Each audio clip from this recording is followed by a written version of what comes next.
Now our next topic is relative atomic mass. In that topic हम क्या करेंगे कि how we can calculate the mass of an element. हमें पता है कि जो मैटर है वो किससे मिलके बनता है, एटम से। बट साइंटिस्ट ने जब एवोगैड्रो हाइपोथेसिस दे दी, साइंटिस्ट ने जब ये कह दिया कि इक्वल वॉल्यूम होगा गैसेस का तो उसके अंदर इक्वल नंबर ऑफ मॉलिक्यूल्स होंगे, उसके बाद साइंटिस्ट को अगला जो इंटरेस्ट आया कि उसने क्या डिस्कवर करना है। देखो साइंटिस्ट है वो तो कॉन्टिन्यूशन में डिस्कवरी करते रहते हैं, अगर एक डिस्कवरी उनकी खत्म हो जाती है तो वो सोचते हैं कि हमने उसके बाद क्या करना है। ऐसे साइंटिस्ट को नेक्स्ट क्या इंटरेस्ट आ रहा था कि how we can calculate the mass of an atom. तो इसके लिए उन्होंने क्या कहा कि एटम जो है, atom is so small, atom बहुत ही छोटा है, हम उसको देख भी नहीं सकते। या फिर अगर कोई भी एक एलिमेंट है, जैसे मैंने आपको एग्जांपल बताया था सोडियम के एलिमेंट के अंदर सोडियम के बहुत सारे एटम है, तो हम उस एलिमेंट में से एक सोडियम के एटम को सेपरेट नहीं कर सकते, आइसोलेट नहीं कर सकते। साइंटिस्ट ने पहले सोचा कि एटम तो बहुत स्मॉल है, it can not be seen by a naked eye, उसको हम उसके एलिमेंट में से आइसोलेट भी नहीं कर सकते, तो it is a very impossible to determine the actual mass of a single atom. तो एक सिंगल एटम का मास कैलकुलेट करना it is a quite difficult. तो उसने क्या सोचा, उसने बोला कि मैं एक लार्ज सैंपल, एक बहुत ज्यादा सैंपल का मास कैलकुलेट कर लेता हूँ, और फिर उस मास को क्या करूं, उसके एक एटम जितने नंबर्स हैं उसमें जितने नंबर ऑफ एटम्स हैं, क्योंकि नंबर ऑफ एटम्स तो एवोगैड्रो ने बता दिया था कि जितना वॉल्यूम होगा उतने ही नंबर ऑफ एटम होंगे। तो अगर मैं एक लार्ज मास कैलकुलेट कर लूं किसी भी एटम का, ज्यादा सारे एटम लेके उसका मास कैलकुलेट कर लूं और उसको टोटल नंबर ऑफ एटम से डिवाइड कर दूं, तो मेरे पास एक एटम का मास आ जाएगा। कैसे, जैसे हम कैसे अपने मार्क्स की परसेंटेज निकालते हैं। मैंने कहा मेरे पास 5 पेपर्स थे, 5 पेपर में मेरे अगर 250 मार्क्स आए हैं, टोटल 5 पेपर थे तो मैंने टोटल 5 से डिवाइड कर दिया तो मेरे पास एक पेपर के मार्क्स आ गए। ऐसे मैंने बोला मैंने 10 एटम ले लिए, मेरे पास अगर 10 एटम का 1000 मास आया तो एक एटम का मास कितना होगा, इसको 10 से डिवाइड कर देंगे तो एक एटम का मास क्या हो गया, 10। तो ऐसे साइंटिस्ट ने सोचा कि अगर हम बहुत सारे लार्ज लार्ज क्वांटिटी में एटम का मास मेजर कर लें और उसको उसके नंबर ऑफ एटम से डिवाइड कर दें तो हम एक एटम का मास कैलकुलेट कर सकते हैं। तो उसके लिए ये भी जो उसने सोचा, तो उसने कहा ये भी बहुत डिफिकल्ट है नंबर ऑफ एटम कैलकुलेट करना। तो उसके लिए उसने इस प्रॉब्लम को सॉल्व करने के लिए जो एवोगैड्रो की हाइपोथेसिस थी, उस एवोगैड्रो की हाइपोथेसिस को मानना शुरू कर दिया। एवोगैड्रो की हाइपोथेसिस क्या थी कि equal number of different gases under a similar condition of temperature और pressure contain equal number of molecules. तो वो एवोगैड्रो की हाइपोथेसिस के according equal number of molecules calculate कर पा रहा था। जैसे एग्जांपल देखो, उन्होंने कहा taking equal volume of hydrogen and oxygen, masses are always found in the ratio of a 1:16। अगर हाइड्रोजन और ऑक्सीजन की बात करें, हाइड्रोजन और ऑक्सीजन की बात करें, हाइड्रोजन का मास 1 है, ऑक्सीजन का मास 6 है, 16 है, तो इनकी रेशो क्या होगी, 1:16। तो इसका मतलब उन्होंने क्या कहा कि एक मॉलिक्यूल हाइड्रोजन में कितने हाइड्रोजन की एटम है, 2। 1 मॉलिक्यूल ऑफ ऑक्सीजन में ऑक्सीजन के कितने एटम है, 2 एटम है। ये आपको मैंने अभी बताया था एवोगैड्रो हाइपोथेसिस के अकॉर्डिंग कि अगर हमारे पास हाइड्रोजन का एक मॉलिक्यूल है, 1 मॉलिक्यूल ऑफ हाइड्रोजन है तो कितने एटम है, 2। ऑक्सीजन का 1 मॉलिक्यूल है तो कितने एटम है ऑक्सीजन के, 2 एटम है। तो उन्होंने क्या कहा कि ऑक्सीजन, इसका मतलब उन्होंने क्या कहा कि अगर मैं ये वाला फॉर्मूला लिख रही हूँ कि हाइड्रोजन और ऑक्सीजन का जो मास है अगर वो 1:16 है, तो उन्होंने क्या कहा कि ऑक्सीजन का मास 16 गुना ज्यादा है किससे, हाइड्रोजन का, क्योंकि इनको रेशो क्या है, 1:16। देखो जैसे मैंने बोला कि हमारे पास 2 पर्सन है ए और बी, मैंने कहा एक पर्सन का वेट है 1 kg, दूसरे पर्सन का वेट है 17 kg। मैंने पूछा बताओ बी कितना हैवी है ए से, तो हम यही बोलेंगे ना ये 17 गुना ज्यादा हैवी है ए से। ऐसी अगर इनकी रेशो एच और ओ की रेशो 1:16 थी तो हमने बोल दिया कि जो ऑक्सीजन है वो 16 टाइम हैवी होगा या 16 टाइम लाइट होगा, किससे, हाइड्रोजन से।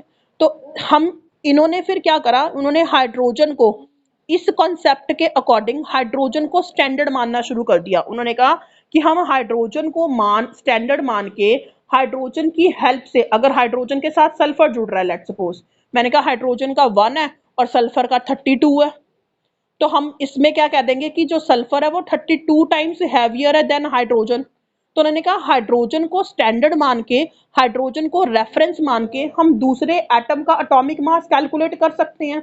तो वो इस हाइड्रोजन की हेल्प से जब उन्होंने दूसरे एटम का एटॉमिक मास कैलकुलेट करना शुरू करा, तो कई एटम का एटॉमिक मास किस में आया, फ्रैक्शन में आया। फ्रैक्शन मतलब पॉइंट्स में आना शुरू हो गया। जैसे क्लोरीन का 35.5 आ गया, जैसे हमारे पास पोटाशियम का 39.9 आ गया। तो उन्होंने कहा ये तो बहुत कंफ्यूजन हो रही है कि फ्रैक्शन में आ रहा है, तो हम कैसे कैलकुलेट करेंगे। तो फिर उन्होंने हाइड्रोजन को खत्म करके ऑक्सीजन को स्टैंडर्ड माना। फिर जब उन्होंने ऑक्सीजन को स्टैंडर्ड माना, जैसे मैंने कहा कि अगर ऑक्सीजन के साथ सल्फर जुड़ रहा है, ऑक्सीजन का मास 16 है, सल्फर का 32 है, तो उन्होंने कहा सल्फर 32 टाइम्स ज्यादा होगा किससे, ऑक्सीजन से। तो ऐसे उन्होंने जब वो ऑक्सीजन के साथ भी अपना मास ऑक्सीजन को, हाइड्रोजन के बाद उन्होंने ऑक्सीजन को स्टैंडर्ड माना, और जब वो ऑक्सीजन को स्टैंडर्ड मान के मास कैलकुलेट कर रहे थे, तो उन्होंने ऑक्सीजन के लिए दो तरह के स्केल बनाए, एक केमिकल स्केल और एक फिजिकल स्केल। केमिकल स्केल की हेल्प से वो एवरेज मास कैलकुलेट करते थे, फिजिकल स्केल की हेल्प से वो एग्जैक्ट मास कैलकुलेट करते थे। बट अगर देखें तो ऑक्सीजन के 3 तरह के आइसोटोप होते हैं, जिसका एक का मास 16, एक का 17 और एक का 18। तो जब उन्होंने, आपने एक 9th क्लास में कॉन्सेप्ट किया हुआ है कि अगर हमारे पास नंबर ऑफ आइसोटोप्स होते हैं, तो उन नंबर ऑफ आइसोटोप्स का अगर हमने एवरेज कैलकुलेट करना है, देखो अगर मैंने कहा 3 आइसोटोप है 16, 17, 18, मेरे को इनका एवरेज कैलकुलेट करना है, तो कैसे करूंगी, 16 प्लस 17 प्लस 18 डिवाइडेड बाय 3, तो एवरेज क्या आ जाएगा, 51/3, कितना आ जाएगा, 17 ही आ जाएगा। तो एवरेज एटॉमिक मास कैलकुलेट करने का एक फॉर्मूला होता है। वो क्या फॉर्मूला होता है, ये फॉर्मूला आपने बेटा 9th क्लास में भी करा हुआ है। जैसे मैंने कहा कि क्लोरीन के दो आइसोटोप होते हैं 35 और 37, इसकी रेशो ये 3:1 है। तो क्लोरीन का एक आइसोटोप जिसका मास 35 है, कितनी परसेंटेज है, 3 मल्टीप्लाई बाय 3, प्लस दूसरा आइसोटोप क्या है 37, multiply by percentage 1 divided by 3/1। तो इसका मास आ गया क्लोरीन का 35.5, जो हम अभी भी मानते हैं। बट इसके अकॉर्डिंग भी जब हमने हाइड्रोजन की तरह ऑक्सीजन को स्टैंडर्ड रखा, तो कई एलिमेंट का, कहीं एटम का मास फिर फ्रैक्शन में आना शुरू हो गया, फिर प्रॉब्लम क्रिएट होनी शुरू होगी। तो उन्होंने ऑक्सीजन के बाद कार्बन को स्टैंडर्ड माना। कार्बन का मास 12 होता है। उन्होंने कहा कि जो मोस्ट ऑफ द मॉलिक्यूल्स हैं या कंपाउंड्स हैं अर्थ के ऊपर, उन सब में कार्बन होता है, तो क्यों ना हम कार्बन को स्टैंडर्ड माने। जब उन्होंने कार्बन को स्टैंडर्ड माना, फिर उन्होंने क्या करा, carbon was taken as a standard, as a reference, जिसको आज तक हम एक्सेप्ट करते आए हैं कि कार्बन को स्टैंडर्ड मान के हम किसी भी एटम का मास कैलकुलेट कर सकते हैं। और उसी को स्टैंडर्ड माना, तो उन्होंने वहां से कहा कि एटॉमिक मास की क्या डेफिनेशन होगी। अब आप ये लर्न करोगे, atomic mass of an element is the number of times of an atom of that element is heavier than the atom of the carbon। क्योंकि कार्बन का मास 12 था, और कार्बन के मास को 12 मान के बाकी सारे एटम का जब एटॉमिक मास कैलकुलेट करा, तो वो बहुत ही ठीक आ रहा था, जिसको हम अभी तक मानते चले आ रहे हैं। तो इसी कार्बन को स्टैंडर्ड रख के एटॉमिक मास की डेफिनेशन निकाली गई, ग्राम एटॉमिक मास की निकाली गई। तो एटॉमिक मास की डेफिनेशन तो मैंने आपको बता दी क्या है। ग्राम एटॉमिक मास की डेफिनेशन क्या होगी कि जब हम मास को, पहले देखो मास को बेटा किस में कैलकुलेट करते थे, एटम का मास, एटम का मास, जिसको क्या बोलते थे, एएमयू। एएमयू क्या है, एटॉमिक मास यूनिट। जैसे कार्बन है, कार्बन का मास कितना है 12, हम लिख देते थे 12 एएमयू।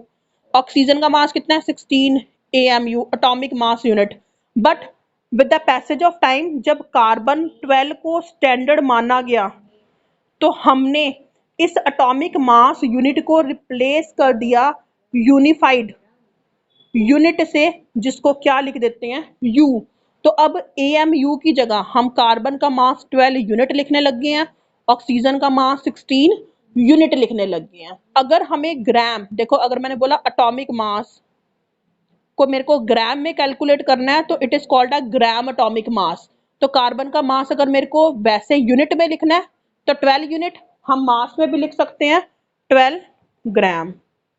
ऑक्सीजन का मास अगर हमने ग्राम में लिखना है तो इट इज 16 ग्राम। जब हम एक एटम की बात करेंगे तो एक एटम का एटॉमिक मास या फिर ग्राम एटॉमिक मास होगा। बट जब अगर हम एक मॉलिक्यूल की बात करेंगे, मॉलिक्यूल मतलब जैसे H2 है, H2 में हाइड्रोजन के 2 एटम है, एक एटम का मास 1 है, दूसरे एटम का भी क्या है 1, तो टोटल क्या हुआ 2 यूनिट। ये 2 यूनिट क्या है मॉलिक्यूलर मास ऑफ H2।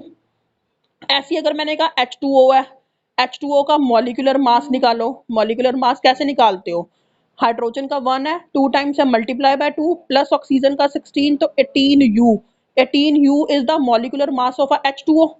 अगर मैं बोलती हूँ ग्राम मॉलिक्यूलर मास निकालो तो निकलेगा तो ऐसे ही, बट हम U की जगह क्या लिख देंगे 18 ग्राम।